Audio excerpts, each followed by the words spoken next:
And what that allows us to do is essentially keep them up to date and help them through that technology journey, that digital transformation journey, so they can focus on their business.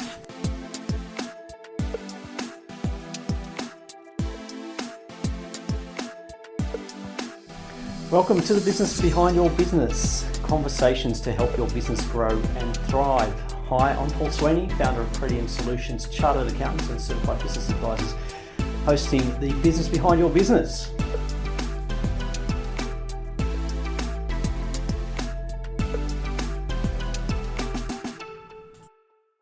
So welcome to the Business Behind Your Business. Today I've got Iacovelli here from UNITECH IT Solutions.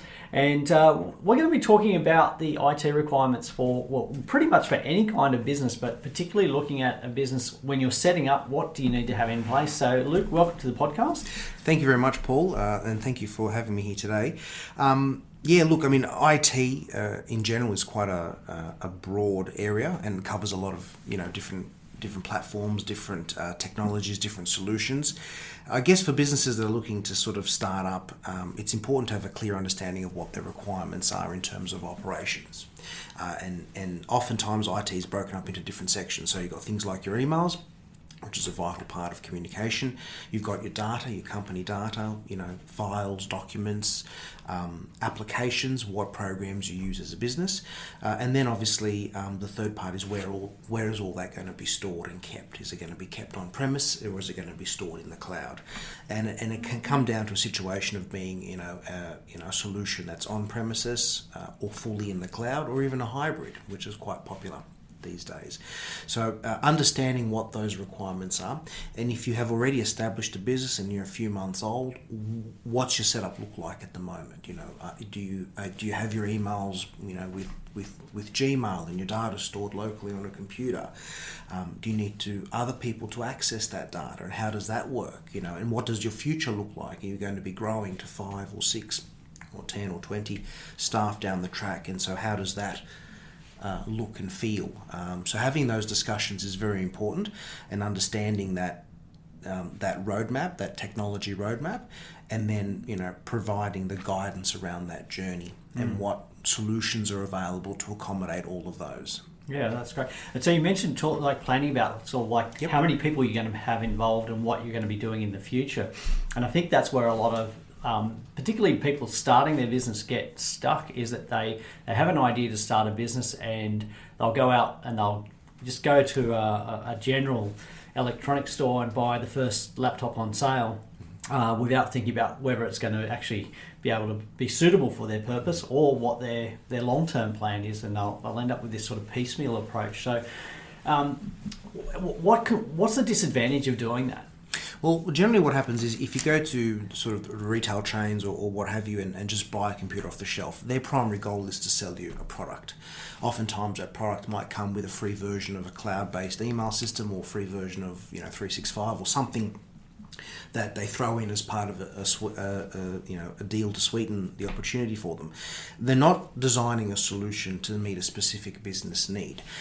There is also Windows versions of Windows requirements that might impede on future solutions for the organization, such as Windows Home versus Windows Professional. So essentially, what needs to happen is you need to understand what is the potential outcome going to look like. Do you have intentions, or does the client have intentions in the next 5 years to be, have 5 staff working out of an office, or are they going to be working remotely from home? Is there going to be staff that are traveling? And therefore tailoring, the right hardware to fit, and then obviously their ability to access that information. So, let's centralize the emails into a single location, whether it's 365, whether it's Google G Suite, or what have you. Working out what does the data look like? Are they simple, Word documents or Excel spreadsheets? Are they video and audio files, which tend to take up a lot more resources? Are you doing graphics-based work, CAD and 3D drawings and things like that, which play a big impact on storage? Most everyday laptops that you buy from the shops won't be able to accommodate the large storage requirements for those sort of files. And mobility, do you need a laptop? desktop? Can you use a tablet? Can you use a Surface device? There's multitude of different hardware options available, and as the dynamics of the working environment changes quite substantially, it's very important to understand, what is your key hardware requirement to be able to move forward with that. And I guess as your business grows, it's easy to manage if you've got consistency with your hardware as well. Correct, yeah. So, many of our clients purchase business grade machines with a set series of 3 to 4 year warranty periods. Very different to the products that they sell in the retail chains. They are very much consumer driven, operating more about the look and feel and cheap. Whereas the business line of products is more robust. They're designed for business environments. They're spec'd with a different series of specifications, and are backed by often a national or international sort of warranty. So that if you do travel overseas, you can actually get support for that particular device. Much more robust and structured really, really well. And then ensuring that is maintained and life cycled. Some larger organisations tend to refresh the hardware every 3 years, depending on the on the requirement and obviously the budget, but generally refreshing at the end of the warranty. Manufacturer's vendor warranty is often a good time to refresh and rechange the hardware, keeping it modern, understanding what the requirements are in terms of if you are traveling, you may want a lightweight portable sort of device. You may want one with a touchscreen that you can use as a tablet as well. So just a multitude of different hardware options available, and just sort of specifying what they require. If it's office staff that are sitting in an office, a desktop, what sort of desktop do they need? Will they require 1 or 2 screens? A lot of people use 2 screens these days because it improves the productivity quite substantially. I personally use 2 screens, and I find that if it's difficult to go back to 1. People are now stepping into that 3rd screen realm, which is quite interesting. But yeah, just understanding what that looks like and how that obviously works for them moving forward. That's right. And you discussed like the free versions of software and how they might not be compatible. I guess if you have multiple devices purchased retail at different times, you're going to have different varieties of software on those computers, and that's got to be hard to manage. Absolutely. So, for example, if you were to purchase a laptop and they threw in a free copy of Office 365, oftentimes you'll register that Office 365 using your email address, and that kicks off, the 1 year period for that product. 2 days later or a month later, you buy a second laptop for another staff member and they throw in another free version of Office 365, and you kick that off. Suddenly you've got 2 different subscriptions running off 2 separate email accounts that are both due at different times of the year. The other issue with that is the use of those 365 free discs or free subscriptions is storing the data storing that in separate locations. So that's not joined together under the single company domain. Whereas if you were to get a company or corporate 365 subscription, it would be registered under the domain of your business. It would be a single tenant, and then both your staff members' emails will be stored in one central location, and they're logging into that one tenant to access those emails. So it provides much more flexibility in terms of adding and removing subscriptions. It makes renewal processes a lot easier because you renew everything once.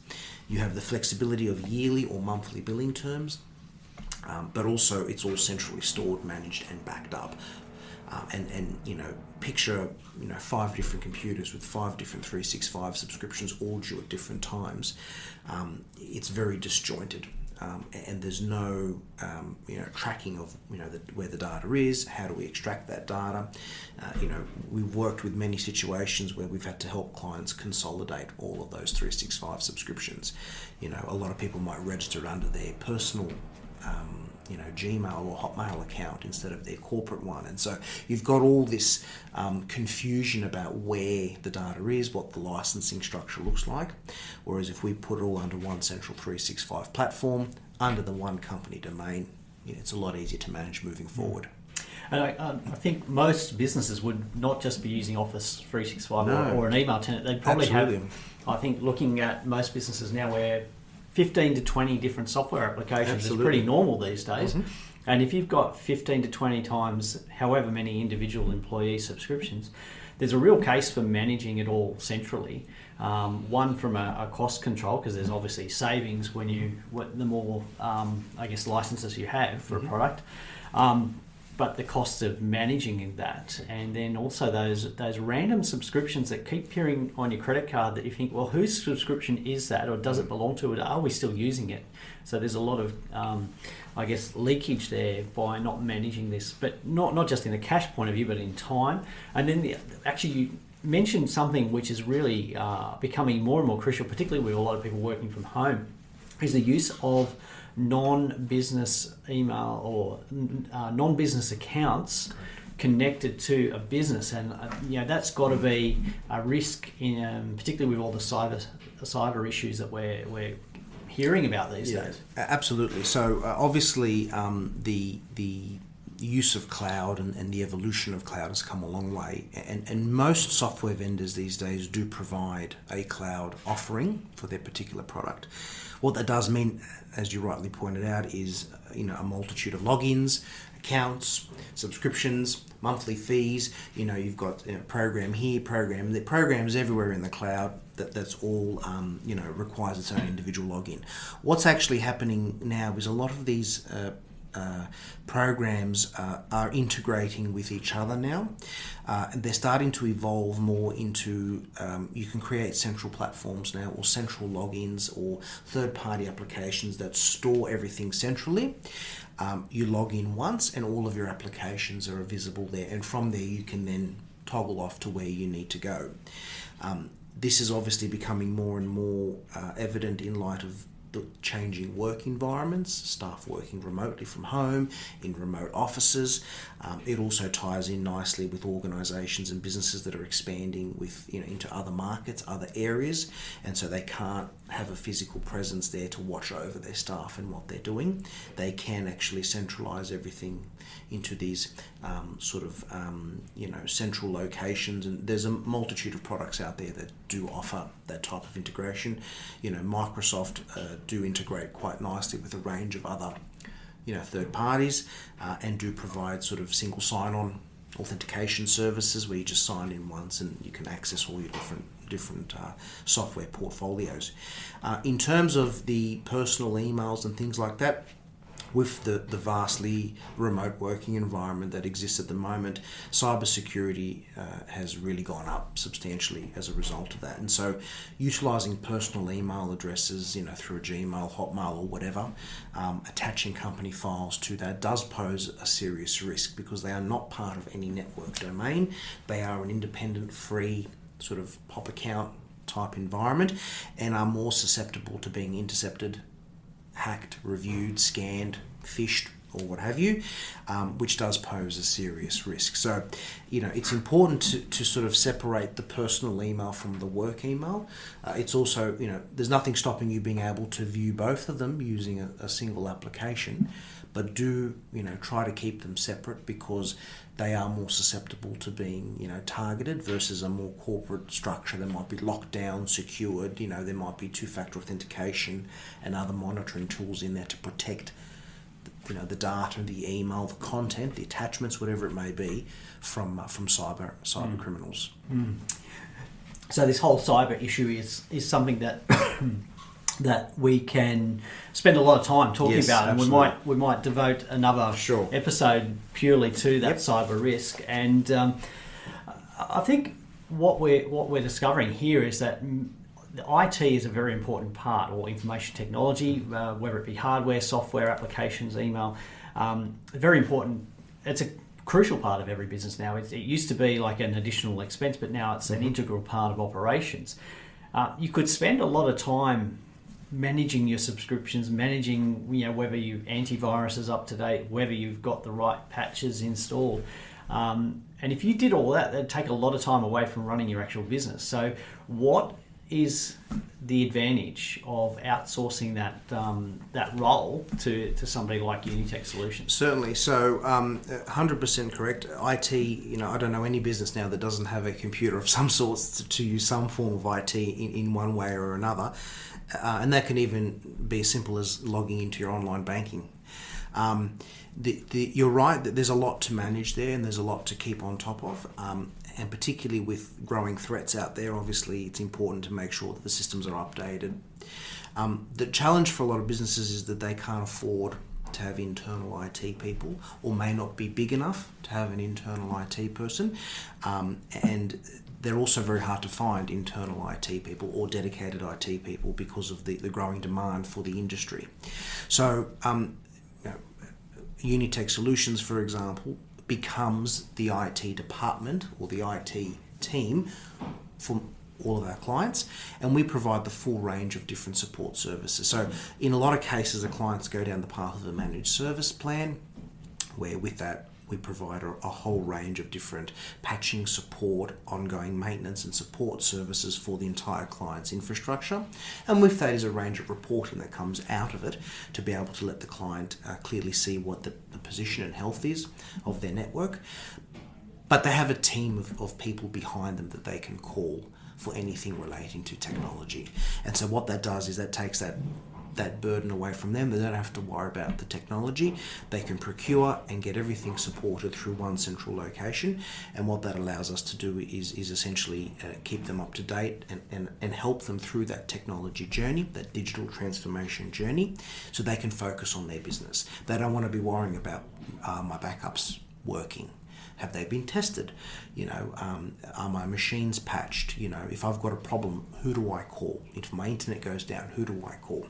They can all be channeled through a central location, and just provides clients with much more peace of mind about the support offering that they're getting from a technology perspective. Yeah, when things go wrong, as the owner of the business, you've got to know how to fix it or where to get it fixed. Mm-hmm. And the time you invest in fixing something takes away from running your business and generating income. Yeah. Better still, prevent the problem from happening. So having a regular review of your systems, identifying what's going on in them and when things need fixing. Certainly one of the advantages we get is knowing that there is an issue and we might not have been aware of it. And the only way we would have become aware of it was when something went wrong. But yep. Having that external eye on our systems to say, well, hang on, this has fallen over. We need to reinstall it, or we need to fix it, or it needs an update. I don't have the time to worry about that. So it's great peace of mind to be able to outsource that. So I have my external IT department, which is great.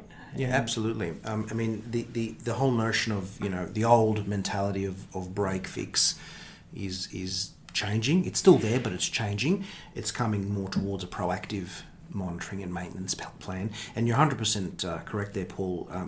A lot of business and business owners, particularly in the startup and early stages, a perfect example is your internet goes down. A lot of startup and businesses that are early on in their life cycle will spend a lot of time trying to fix or work out why their internet's gone down. I use the internet going down because it's a very common problem that can occur, and one that has a multitude of different resolution areas of where that problem may have occurred. If your internet goes down, it could be so many different possibilities. So to waste time going through each of those steps obviously takes away from being productive for you as a business. So, we have experienced staff that have been in the industry for, over 25 years, that we know what to look for. So if a client rings up and says, oh, my internet's gone down, there are a series of very quick troubleshooting steps that we can do to immediately determine whether A, it's a carrier issue, infrastructure issue, or physical hardware issue at the premise. And then from there able to resolve it much, much quicker than a client spending time checking, is my equipment working, is my line working, do I have to call an electrician to get the line checked, is it a carrier issue? Even simply calling the carrier. Dealing with carriers can be quite troublesome at the best of times, so not to have to worry about that is a big ease for a lot of clients, because they can say, well, you know what, you guys deal with it and let me know what the problem is. And then we can report back and go, look, it is a carrier issue and this might be the ETA. So there's a lot of steps that we take out of that process, and we can cut down what might take someone 5 or 6 hours to try and fix to an hour or so to at least identify what the problem is, and then be able to provide some recommendations for that. If it is a carrier outage and it is expected to go on for a period of time, what's our fallback options? Do we have a contingency plan? Can we put in a dongle for you as a temporary solution, or whatever it may be, to be able to overcome that? Yeah, no, that's great. So you've given some really good explanations of how a managed IT department or an externally managed IT department can actually work to a business advantage, and how having that consistent and unified framework is a lot better than that piecemeal approach, which a lot of business owners start with. They start with that piecemeal approach. So certainly there are clear advantages here of managing the IT department, and there's a lot of different, as you said, a lot of different aspects to IT, and we're going to get you back to talk about a few more of those in the future episodes. So thank you for your time today, Luke. It's been great to talk about this, and I think many business owners will get a better understanding of how a managed IT service can really help their business. Fantastic. Thank you very much, Paul. No problem. Thanks, Luke. Thank you. Thanks for listening. Do you have a question you'd like our team of experts to answer? If you do, send your question to podcast@thebusinessbehindyourbusiness.com. To hear more from The Business Behind Your Business, don't forget to subscribe using your favourite podcast player, or you can visit the businessbehindyourbusiness.com website.